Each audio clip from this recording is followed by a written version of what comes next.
¿Cómo están, amigos? Sean bienvenidos a su podcast Sanamente con María René. Hoy vamos a estar tocando un tema bastante importante que, bueno, muchas familias han atravesado por esta situación, el divorcio. Pero ¿cómo hacer como padres para que esta situación, que de repente es la mejor salida porque hay una relación en la que ya no hay un entendimiento, no hay una buena convivencia entre la pareja, cómo hacer que esta decisión, que este cambio no se convierta en una herida emocional de por vida en nuestros hijos? Y bueno, para poder conversar de este tema, para analizar también y que todos, como en cada episodio, vamos aprendiendo y tratando de mejorar en cuanto a nuestra salud mental de manera preventiva, hoy vamos a conversar con quien es psicólogo, y él es especialista en terapia de pareja y de familias, además de ser presidente del Colegio de Psicólogos de Santa Cruz. Nos acompaña Oliver Silva, a quien le doy la más cordial bienvenida. Gracias por estar acá. Muchísimas gracias por la invitación y tomarnos en cuenta para poder llegar a las parejas, a la familia, en esta situación de tratar de educar y tal vez hacer algún tipo de prevención, ¿no? Claro que sí, ese es el objetivo, ¿no? Que la salud mental sea vista por la población como algo preventivo y no acudir ya cuando ya estamos de repente rotos, lastimados, ¿no es cierto? Y que más bien tratemos de que nuestra vida siempre sea de la mejor manera, pese a los altos y bajos que uno pueda tener. Y bueno, este tema que yo decía, doctor, el divorcio, muchas familias han atravesado por eso. No es que sea algo malo, a veces la situación amerita de que una relación se acabe. Pero ¿qué hacer como padres? Que es lo que uno nunca quiere, dañar a los hijos. Claro. Mire, vamos a hacer una cosa. Definámoslo para que vayamos entrando en un contexto y así la gente va a tener la idea. Ya. Primero, ¿qué sería este divorcio? Muchas veces la gente lo toma el divorcio simplemente como el rompimiento, vamos a decir, de este contrato. Ya. Entonces, muchas veces las personas lo llevan a lo técnico, vamos a decir así. Ok, nos divorciamos, cada uno va por su lado, hacemos partición de bienes, establecemos un régimen de pensiones, etcétera. Y muchas veces la gente lo hallaría fácil, entre comillas. Muchas veces la gente tiene la idea errónea de que el divorcio puede ser una solución. Hay veces que me toca ver en consulta parejas que están en unas crisis muy complicadas, pero que de todas maneras, trabajando con ellos y encontrando puntos en común, puntos de encuentro, se puede llegar a resolver. He visto situaciones muy complejas que han llegado a buen puerto y se han podido resolver. Ahora, vámonos al otro extremo. Cuando hay situaciones que de verdad son de alguna manera muy nocivas, tanto para los cónyuges como para los hijos, entonces en muchas ocasiones sí se podría llegar a una situación de llegar a recomendar incluso una separación definitiva. Ahora, hay dos puntos de vista, ¿no? El punto de vista que dice, yo no estoy dispuesto a soportar esto, y por lo tanto me voy, pero a veces toman una postura muy egoísta, vamos a decir así, sin importarse de los hijos, que vienen a ser las personas más vulnerables y que no tienen nada que ver en el asunto, ¿no? Y el otro punto de vista que dice, me quedo por mis hijos, ¿no? Entonces, en el que muchas veces hay personas que viven unas situaciones de maltrato, de violencia, hay veces que existen consumos de sustancias, a veces hay otro tipo de patologías de por medio que hace que la persona se quede, pero va sufriendo un deterioro. Y también la familia sufre el deterioro al ver, digamos, que existe toda esta situación crítica. Entonces, vámonos por un punto intermedio, donde veamos de buscar soluciones para que estas cosas no lleguen a afectar a los hijos. Claro que sí. Y me parece muy interesante lo que usted manifiesta de que, bueno, cuando estamos en un hogar, en una pareja, hay que primero agotar, digámoslo así, todas las instancias, porque si uno llegó a conformar un hogar es porque pues hubo amor, hubieron muchísimas cosas que unieron a esas personas. Entonces está bien el pedir ayuda, porque muchas veces, como usted lo dice, se pueden salvar estos matrimonios, estas familias. Pero tampoco se trata de forzar las cosas. Exacto. Cuando enteramente la situación no da para más, pues no queda otra salida. Hay una cosa que hay que tomar en cuenta. Muchas veces las personas al visitar dicen, hemos hecho todo. Pero yo les digo, ¿pero lo hicieron en serio? ¿No? Porque muchas veces nosotros tomamos la idea de que buscamos, entre comillas, soluciones, ¿no? Bueno, estamos en crisis, vámonos de viaje. Estamos en crisis, vámonos a bailar. Estamos en crisis, le compro una cosita para que se le pase, o hacemos una promesa de que todo va a cambiar. Pero muchas veces no la hacemos de una manera real, no la hacemos de una manera que sea consensuada y que sea efectiva. Muchas veces nosotros mismos dentro de lo que es el ámbito de la terapia decimos soluciones intentadas. Tiene hasta su nombre, porque muchas veces las personas creen que están haciendo algo o están buscando una supuesta solución, ¿no? Como yo le decía, hay muchas veces situaciones de conflicto en lo que se cree, ok, no sé, vámonos de viaje todos y con eso lo arreglamos. O veamos la manera de cambiar nuestros hábitos. Pero si no existe una elaboración de los conflictos, si no existe una conciencia de qué está pasando o a qué se deben los conflictos, entonces se perpetúan. Ahora, hay dos cosas que hay que tomar en cuenta. Una cosa es el origen del problema y otra cosa son los síntomas del problema. Porque muchas veces es como una enfermedad. En una enfermedad usted puede tener un dolor de cabeza, puede tener fiebre. Ni la fiebre ni el dolor de cabeza son enfermedades, son síntomas. ¿De qué? De alguna otra patología que está cursando. Lo mismo sucede dentro de las parejas. A veces existen episodios de violencia, a veces suceden episodios de consumo, a veces hay situaciones de infidelidades, a veces hay situaciones de problemas de salud. Entonces, pero muchas veces lo estamos viendo eso como un síntoma y le damos la importancia como que fuera el problema, ¿no? Entonces nos quedamos atacando el síntoma, pero no entramos a profundidad a descubrir cuál es la etiología, el origen de ese problema. Entonces yo siempre hago el ejemplo, no es como cuando a usted le duele la muela, usted tiene el dolor de muela, va a la farmacia y le da un analgésico, se le quita, no le duele, pero a los 2 días otra vez. Pero usted se acostumbra a ese analgésico. Y llegado el momento usted se da cuenta cuando no soporta el dolor, va al odontólogo y el odontólogo le dice, no, esta muela está muy dañada, hay que hacer conducto o hay que sacarla porque ya está comprometiéndose todo el maxilar. Entonces lo mismo sucede con nosotros. Como parejas tenemos estas soluciones intentadas, pero no entramos. Entonces cuando a veces las parejas me visitan, yo les digo, pero ¿qué fue lo que hicieron? Buscamos asesoría espiritual, nos dimos un tiempo de vacaciones y no funcionó. Bueno, pero es que ustedes están atacando el síntoma, pero no están yendo al origen del problema. Entonces, cuando vamos al origen, podemos generar ese cambio. Ahora, yo le digo una cosa, María René. No siempre las personas quieren ese cambio. ¿Por qué? Porque cuando suene hasta irónico, muchas veces nos habituamos al conflicto y hacemos que el conflicto sea parte de nuestra forma de vivir. Entonces, es como que de alguna manera, si quitamos el conflicto, puede derivarse en otro tipo de patologías, hasta a veces más complicadas, hasta puede llegarse a un brote psicótico, cosas así. Entonces, muchas veces la persona utiliza ese conflicto como un síntoma, pero que es un síntoma de contención, ¿no? Entonces, nos manejamos dentro de un tipo de situación complicada, pero como que no salimos de eso porque nos habituamos, o sea, se cronifica el problema, y al cronificarse el problema estamos en un deterioro. Entonces es como que de una u otra manera existe un desgaste a largo plazo que es mucho más complicado y va a redundar en situaciones no solamente complicadas en la relación de la pareja, sino puede que los chicos también comiencen. Otro ejemplo que yo doy que es muy común, tenemos el conflicto entre nosotros como padres. Y tengo un hijo que se encierra en el cuarto, le da volumen a la música y esa es su forma de aislarse. Tengo otro chico que agarra las chuteras, la pelota y se va a la cancha y está todo el día en la calle. Entonces la gente dice, este chico está bien, es deportista. Pero no es que sea deportista, está huyendo de lo que está pasando en casa. Tenemos la chica que se embaraza de una manera muy precoz porque sabe que al casarse se sale de la casa. Tenemos otro, es un escape. Tenemos el otro muchacho que se aplica a los estudios, va a hacer una investigación, va a hacer tareas. Y decimos, ¿qué chico más aplicado? Parece bueno, pero en realidad él está buscando un escape. Tenemos un chico que tal vez haga síntomas y puede derivar en una enfermedad, una anorexia, una bulimia, etcétera, ¿no? Entonces, comienza nosotros a darnos cuenta que cada uno de nuestros hijos está derivando en otro tipo de patología debido al conflicto que tenemos como padres.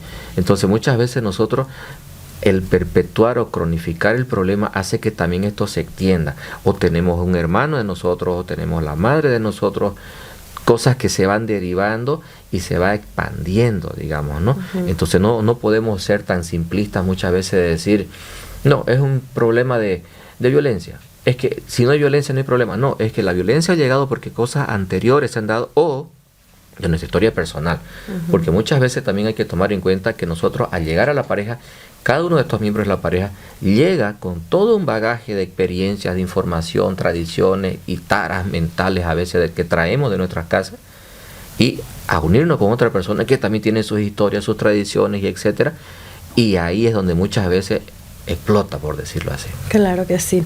Y bueno, volviendo ya al tema del divorcio, cuando ya la pareja llegó a esto o se agotaron todas las instancias, todos yo creo vamos a pensar en que el divorcio sí afecta a los hijos, pero ¿cómo afecta? Porque a veces sí afecta porque está triste, pero después se acostumbra. No.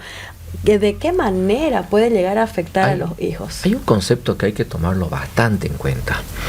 Nosotros como hijos vemos que nuestros padres se quieren, se aman, ¿no? Pero nosotros vemos un día de eso que dejaron de amarse y que se separan. Entonces yo por analogía voy a decir, si ellos se amaban y se dejaron, entonces quiere decir que a mí también me aman ahora, pero me pueden dejar mañana.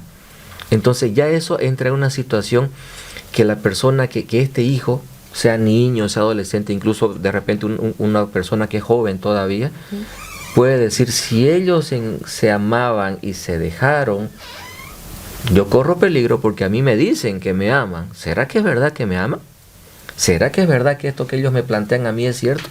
O que va a ser para siempre. O no me irán a dejar mañana, así como se dejaron ellos, también no me irán a dejar mañana. Entonces ahí comienza a haber una situación complicada. Porque yo a mis 3 años, al ver que mis padres un día ya no están juntos, y pregunto, el niño es egocéntrico. El niño va a creer que fue por culpa de él. Entonces él a veces está cargando con una culpa que no le corresponde. Entonces este niño a los 3 años, 4 años, cuando ve que el papá ya no volvió a la casa, entonces le dice, mami, ¿y mi papá por qué no viene? ¿Por qué no vive con nosotros? Se fue. Y el niño no va a decir, es porque ustedes peleaban. El niño va a pensar en su egocentrismo, ¿qué fue lo que yo hice para que mi padre me deje de querer y se vaya? Él lo interpreta desde ese punto de vista, porque en su egocentrismo el niño va a atribuirse a ser él el causante del conflicto, ¿no? Y el niño tal vez pueda decir, claro, lo que pasa es que como yo no hice mi tarea, mi papá se enojó el otro día conmigo. Entonces quiere decir que él está enojado conmigo y por eso se fue. ¿Se da cuenta? Ese viene a ser el razonamiento del niño, ¿no? Entonces el niño puede sentirse culpable de eso. Y los niños comienzan también a tener una serie de reacciones, ¿no? Mojan la cama, se chupan los dedos, se tiran el pelo, se comen las uñas. Hay situaciones de episodios de violencia en el kinder o en la escuela. Comienzan a robar cositas, comienzan a entrar en una anorexia donde no quieren comer nada, tienen terrores nocturnos, entonces se da una serie de cosas. Pueden comenzar a somatizar, porque un niño no puede decir a los padres, a ver, siéntense, quiero hablar con ustedes. Simplemente el niño lo lleva al cuerpo y comienza a enfermarse. Usted va a ver niños que comienzan a tener reacciones alérgicas, asma, bronquitis, pero de origen psicosomático, o niños que tienen una diarrea, un estreñimiento, y no se sabe por qué viene eso. Y es porque justamente ha habido esta situación de la separación de los padres. Entonces el niño no puede elaborar, porque su razonamiento de él no es abstracto todavía. El razonamiento del niño es un razonamiento a veces que es preoperacional, que todavía es concreto, donde el niño todavía no entiende las cosas, cómo elaborarlas. Entonces lo somatiza. Hay niños que pueden llegar a desarrollar patologías muy complicadas, podría atreverme a decir hasta que algunos tipos de cáncer, porque ellos al no desarrollar la capacidad de elaborar un duelo o de elaborar esa pérdida o de interpretar que es un conflicto de ellos en el que yo no tengo nada que ver, entonces él puede comenzar a desarrollar ciertos tipos de patologías que son muy graves, ¿no? Entonces veamos cómo esta separación no es algo tan superficial, no es eso que viene la amiga y le dice, hija, déjalo, vos sos joven y hermosa para hacer tu vida. O el amigo le dice al tipo, ¿sabes qué vas a hacer con una mujer que te frega todo el tiempo? Déjala. Lo que sobra en este pueblo son mujeres hermosas. Entonces a veces nosotros damos oído a ese consejo, entre comillas, nuestro gran amigo o amiga, y damos curso a algo, ¿no? Y aquí quiero hacer acápite de otra cosa. Muchas veces nosotros, como personas, nos damos cuenta que tal vez no es una solución, pero viene la amiga y dice, ¿sabes qué? Si vos lo dejas eso, yo no te vuelvo a hablar. O el grupo le dice, no, ¿cómo vas a hacer eso? Entonces comenzamos nosotros a por querer quedar bien con nuestro grupo social, que entre comillas puede ser un grupo de apoyo, que no apoya simplemente, sino muchas veces le gusta el cuchicheo, ¿no? O interferir en algo que no es de su competencia. Entonces seguimos con un proceso, ¿no? Y en el camino, ¿quiénes pagan la cuenta? Los chicos. ¿Y esta afectación es la misma sea cual fuera la edad, o es que en los niños afecta más, o es que se manifiesta de diferentes maneras en un adolescente, en un joven? Ya, el ejemplo que le daba yo es de un niño, por decir un niño pequeño, un niño vamos a decir en edad escolar, hasta los 8 o 10 años. En un adolescente puede ser distinto. ¿En qué sentido? El adolescente tiene una etapa de transformación, no es niño, tampoco es adulto, entonces se está transformando, está pasando, vamos a decirlo así, por una metamorfosis, donde de una u otra manera comienza este individuo a cuestionarse él mismo, ¿no? Entonces, ¿quién soy yo? Es la pregunta del adolescente, y la respuesta es, mi identidad es tal cosa. Entonces, el adolescente comienza a cuestionar, pero ¿y por qué ustedes se quieren separar? ¿Pero y por qué esto? ¿Por qué lo otro? Y dentro de ese cuestionamiento se da una situación que es muy complicada, que es la rebeldía en una búsqueda de una identidad, donde este adolescente, la separación de los padres la ve como dos cosas. Uno, como un romper con el sistema. Entonces él dice, yo también voy a romper con el sistema. Pero fíjese que el adolescente, ¿cuándo rompe con el sistema? Cuando comienza a entrar en una subcultura o una contracultura. ¿Qué quiere decir esto? Pandillas, consumo de sustancias, promiscuidad sexual, una precocidad en la iniciación sexual, no tanto hombres como mujeres. Entonces eso hace que él irrumpa en ir contra la norma. ¿Por qué? Porque mis padres son quienes representan la norma. Entonces, si mis padres rompen la norma, entonces, ¿y por qué yo no? Si ellos que decían que se amaban y no se adecúan a una norma, entonces el concepto de norma comienza a distorsionar. Entonces yo como adolescente puedo entrar entre comillas en una rebeldía, que no es rebeldía, sino es una situación de agresión, de vuelta a ellos. Yo me he sentido agredido por la separación de ustedes, por lo tanto ahora, miren, yo también se las devuelvo. Entonces, ¿yo cómo se las devuelvo? Yendo en contra de las cosas, por un lado. Y por otro lado va a tratar de querer compensar esa tensión, ¿ya? Él va a querer pertenecer al grupo, llámese amigos, llámese pandilla, llámese equipo de lo que sea, pero él en esa necesidad, esa carencia afectiva que tiene, él la va a querer compensar. Entonces ahí corremos muchos riesgos, porque yo con tal de pertenecer a este grupo, voy a hacer cosas para buscar la aprobación del grupo. Y si en ese grupo se están haciendo cosas contrarias a las normas, si en ese grupo se están haciendo cosas que rayan en la delincuencia o en situaciones de ese tipo, entonces yo también voy a comenzar a participar de eso. ¿Por qué? Porque quiero la aceptación del grupo, porque necesito llenar esos vacíos que me dejan mis padres, ¿no? Entonces ahí comenzamos a entrar en ese tipo de complejidades. Ahora, una cosa que es muy común en la adolescencia es que los chicos hacen por prueba y error. Entonces un adolescente aprende por prueba y error. Va a transitar por distintas pseudo-identidades, donde en un instante el chico puede ser, no sé, muy deportista, muy fitness, como está de moda. Él quiere ir al gimnasio, quiere comer cosas especiales, quiere consumir algún tipo de proteínas y demás cosas por el estilo, en la que él quiere llevar esa vida sana, por decir así. Pero se lo lleva al extremo, como le mencionaba hace rato los ejemplos. ¿Por qué? Porque es su forma de aislarse. O porque es su forma de en ese gimnasio, en ese grupo, conseguir llenar esas carencias de afecto que no está recibiendo de los padres.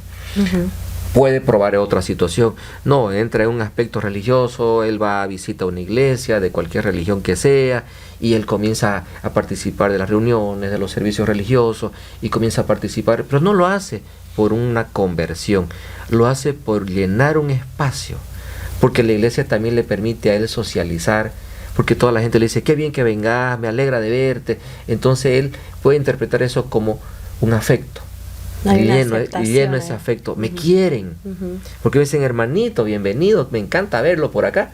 Entonces él comienza a entrar no por una conversión espiritual, sino por una necesidad de afecto. O el chico agarra y comienza a participar lastimosamente de otros grupos que son más complicados, vamos a decir así, ¿no? Una pandilla. Cuando hablamos de pandilla, nosotros a veces pensamos el grupo formal de pandilla, que eso ya es un extremo, pero muchas veces hay la pandillita, vamos a decirlo así, como minimizando la cosa, donde se juntan unos cuantos amigos y comienzan a tener actividades que no son muy bien vistas, vamos a decirlo así para que suene elegante, y comienzan ellos a caer en cierto tipo de inconductas, vamos a decirlo, ¿no? Entonces fíjese cómo el adolescente lo vive de otra manera. Un niño pequeño puede somatizar, puede tener esas cosas, pero un adolescente en el que ya puede decir, bueno, ustedes se están separando, no me molesten, cómprenme lo que yo quiero, o a veces entra en otro tipo de situación, en un chantaje emocional. Es que ustedes no me quieren, ¿no? Y yo quiero, no sé, el último celular, el que está de moda, pero es que no nos alcanza. Claro, solamente ustedes piensan en ustedes. Entonces nosotros como padres caemos en esa manipulación. Ok, toma, comprate. Porque nos sentimos culpables y Exacto, queremos de alguna porque forma. sabemos que nosotros hemos fallado de repente de alguna forma y queremos compensarlo, ¿no? Entonces, o la separación a veces lleva hasta una migración, digamos, ok, se separan y uno de ellos se va a trabajar a otro lugar. Entonces, de allá para compensar esa presencia, manda plata, ¿no? Y claro, el chico llega acá a la plata y comienza muchas veces a despilfarrar, a desperdiciarla de una mala manera. Entonces, y caemos en eso. Entonces, estamos pagando un afecto.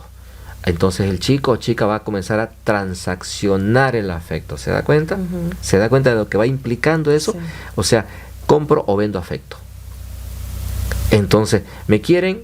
Mándeme un giro, me quieren, mándenme la última zapatilla, mándenme el último celular, y yo eso lo traslado a mi resto de relaciones sociales o afectivas.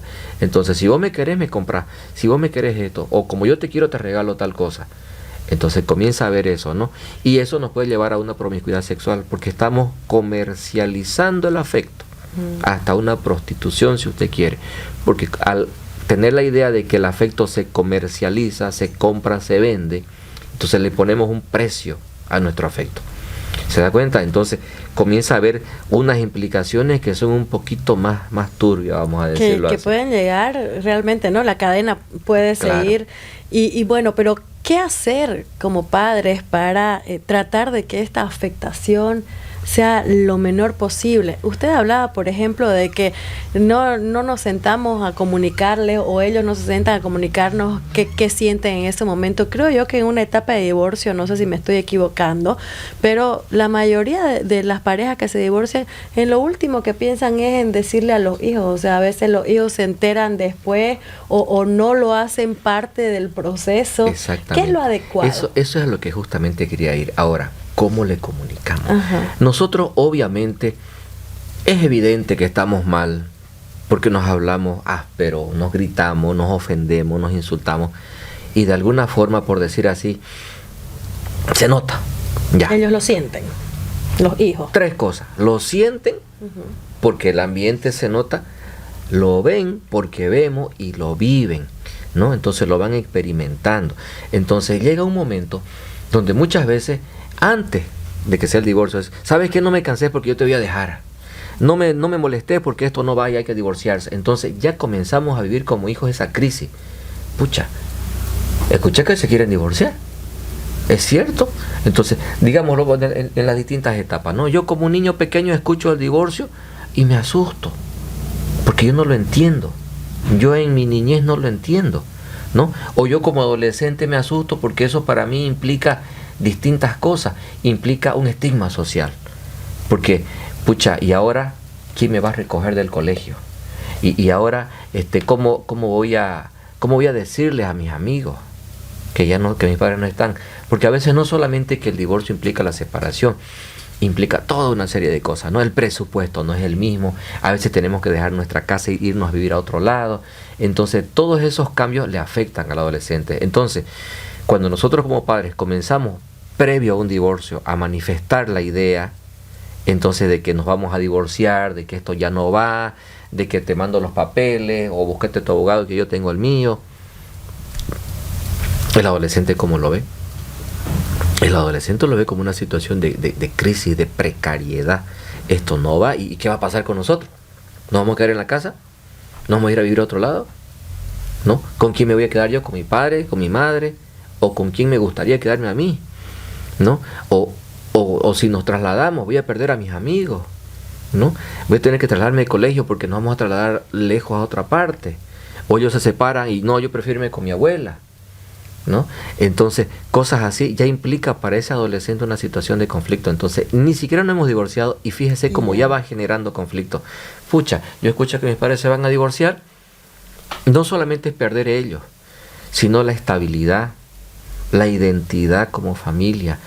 Mis amigos, que son mis pares, mis iguales, mis referencias son ellos, ¿no? Son quienes también de una manera secundaria me proveen de un afecto. Entonces también eso me afecta. Llega el momento del divorcio. Y muchas veces simplemente un día de eso yo veo que mi padre hace sus maletas y se va. O ni siquiera eso. A veces yo salgo en la mañana al colegio y me voy. Y cuando vuelvo veo que hay cosas que estaban faltando en la casa. Y la tele se la llevó tu padre. ¿Cómo es eso? ¿Hacerla arreglar? No, no, se fue porque tu padre ya no vuelve. Entonces, mi padre se salió el lunes, yo no lo veo en 2 semanas. ¿Qué pasó? ¿No? O yo llego y veo que mi madre está armando maletas y cosas y me dice, arma tu mochila o tu mochila ya está lista, nos vamos de la casa. Pero mami, ¿y por qué? No, porque esto ya no va. La casa es de tu padre o de tu abuela y por lo tanto nosotros nos mira a otro lado. Arma tus cosas que no vamos de tu abuela. Y yo, como en Condorito, que sigo una explicación, ¿no? Entonces llega el punto donde nosotros nos sorprendemos. ¿Qué es lo adecuado? Como usted decía, lo adecuado sería, primero, si esta es una cosa de nosotros como los grandes, porque los chicos dicen, los grandes saben, ¿no? Entonces, primero hablemoslo, veamos, agotemos todas las posibilidades de buscar soluciones. Y si vemos que ya no existe una solución y llegamos a esta decisión final, entonces, mantengamos nosotros el respeto, la cordialidad. Una cosa es que nos amemos, otra cosa es que nos respetemos. Entonces puede que ya no nos amemos, pero sí tenemos que respetarnos. Claro. ¿No?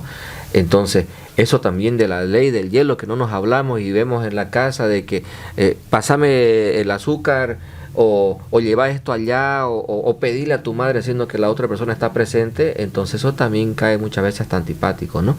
Entonces muchas veces tenemos nosotros que guardar ese respeto y no hacerlos participar a ellos, no triangular esa relación que decirle tal cosa, no, de decirle tal cosa. Entonces eso de estar en esas idas y venidas desgasta, ¿no? Así es. ¿Y por qué no se lo dicen ustedes? O que ellos estén escuchando las peleas. Claro, los que ellos gritos. escuchen peleas, que estén expuestos a violencia, porque ojo, la violencia se aprende.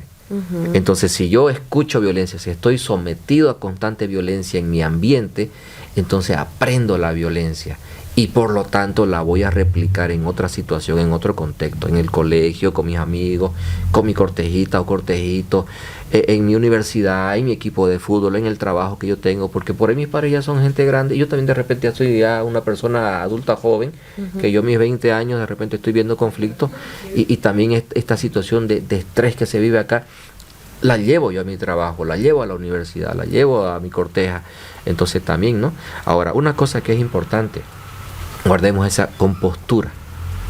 Si no nos amamos o dejamos de amarnos, no dejemos de respetarnos. Primer cosa.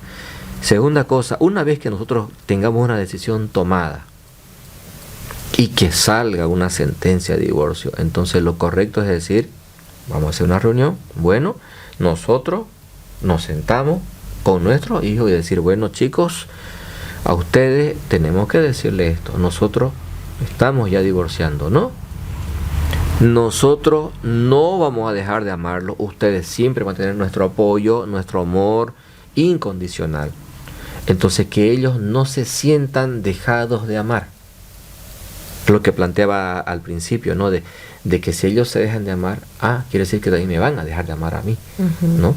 Entonces, también hay que tomar en cuenta eso, en el que de una manera yo tengo que plantear una situación de que esta relación con mi pareja no va, pero hacia mi hijo es permanente, es indisoluble, ¿no? Entonces que de una u otra manera, a pesar de la distancia o de la complicación que pueda implicar una separación, un divorcio, no se los deja de amar, no se los deja de apoyar. Y ojo, tenemos que tener la madurez suficiente de que, por decir, para ciertas fechas, cumpleaños, Día del Padre, de la Madre, Navidad, no sé, algún otro tipo de festejo que tengamos que participar.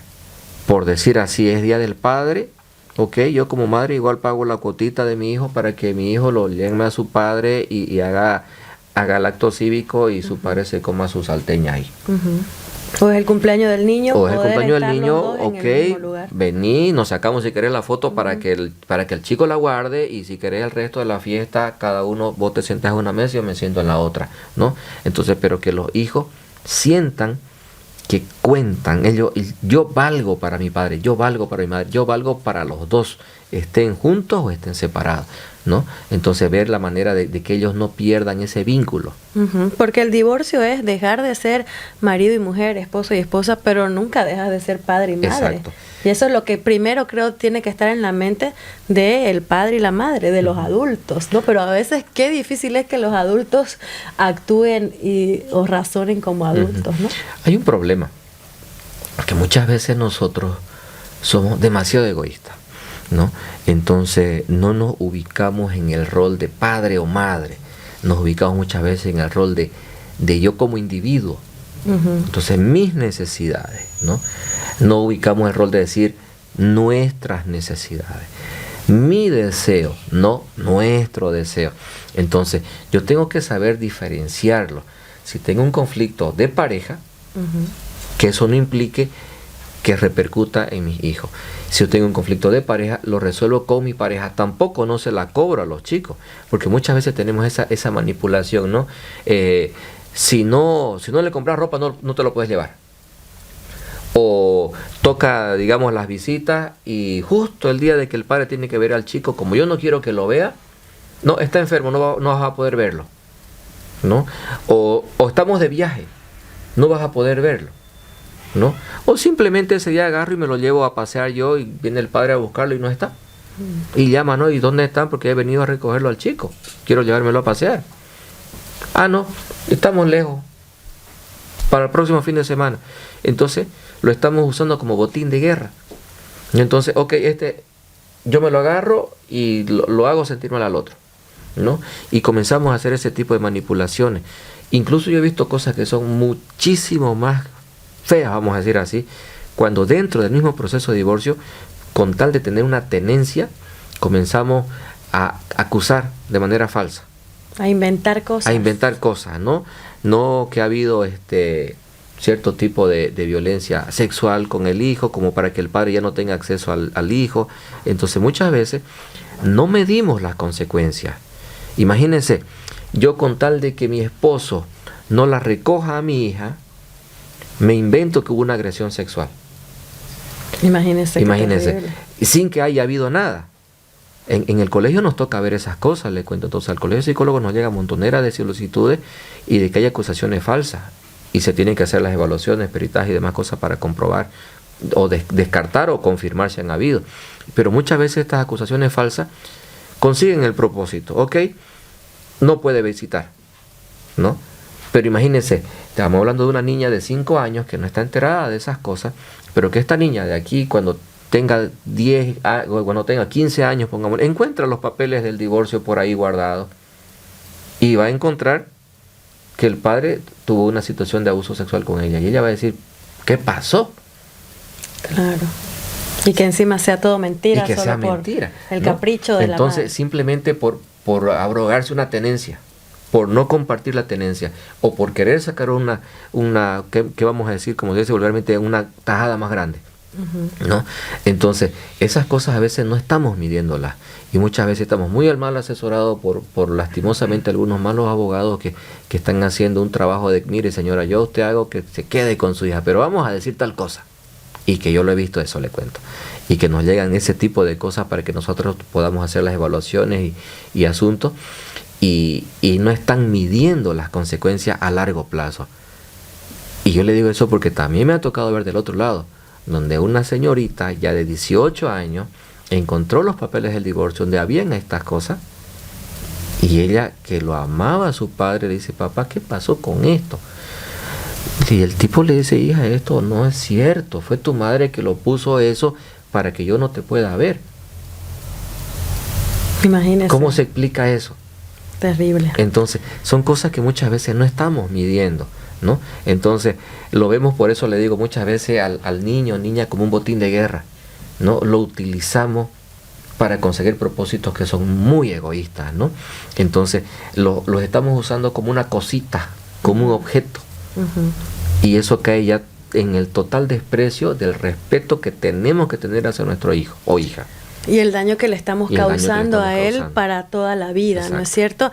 Y bueno, realmente es un tema bastante complicado, largo, nos podemos quedar acá ahora seguramente hablando, pero la idea de este espacio es que sobre todo en este caso los adultos, las personas que están de repente atravesando un proceso de divorcio o que lo han atravesado y que pueden capaz corregir algunas cosas que hicieron mal, se den cuenta que hay que pensar en los hijos, ¿no? Que siempre va a haber una afectación porque es un cambio, pero cómo podemos nosotros con nuestras actitudes hacer que esta afectación sea lo menos posible. Claro, hay que tomar en cuenta algo, ¿no? Entre los daños veamos el menor. Como había dicho al principio, si existe la manera de trabajar estos problemas con un profesional, con un especialista y no llegar al divorcio, hagámoslo. Pero en caso de que se llegue a un extremo donde son irreconciliables las partes, veamos de hacerlo de una manera donde no perdamos ni el respeto, ni la cordura, porque muchas veces llegar a esos extremos que mencionaba no son racionales, ¿no? Entonces ver eso y ver dos cosas, que el bienestar de nuestros hijos tiene que primar sobre la relación que nosotros de repente ya no va. Totalmente. Y lo otro, que el lazo que tenemos con nuestros hijos es indisoluble. Podemos divorciar entre nosotros, pero hacia nuestro hijo nunca tiene que faltar. Por supuesto, siempre vamos a ser su padre y su madre. Exacto. Bueno, doctor, y para aquellas personas que de repente están diciendo, yo necesito un apoyo, una ayuda profesional, estoy pasando por una crisis y de repente tiene solución, ¿dónde lo encuentran? Si podemos dar su número de contacto, redes sociales. Sí. Bueno, especialmente redes sociales no estoy manejando actualmente, pero pueden contactarme con mi número personal y ahí coordinamos una cita. Es el 798-74977. Muy bien, entonces a través de ese número usted lo puede contactar porque me comentaba que además de hacer sesiones presenciales, también hay la oportunidad de hacer sesiones virtuales. Claro que sí.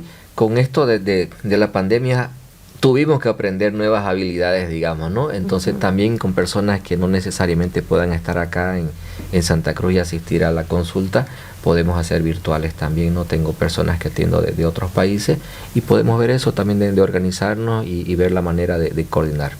Muy bien, le agradezco muchísimo por haber estado acá, importantísimo todo lo que hemos conversado, siempre con este objetivo de poder orientar, de informar a la población para que, bueno, tengamos una mejor vida. A veces hay cosas que uno no se da cuenta, de repente ahora las escucharon en este episodio y han dicho, ay, sí es cierto, estoy haciéndolo de esta manera, mejor cambio a la otra, por el bien siempre de nuestros hijos en este caso. Muchas gracias. A ustedes las gracias por la invitación, para servirle. Muchas gracias. Con esto nosotros cerramos nuestro episodio de hoy. Como siempre, muchas gracias a todos nuestros seguidores. Recuerden que siempre estamos pendientes a todos los mensajes, a todas las recomendaciones o las sugerencias que nos hagan de temas. Estamos listos para poder hacerlos y así ustedes continúen teniendo la información que requieren acá junto a Sanamente con María René. Será hasta nuestro próximo episodio.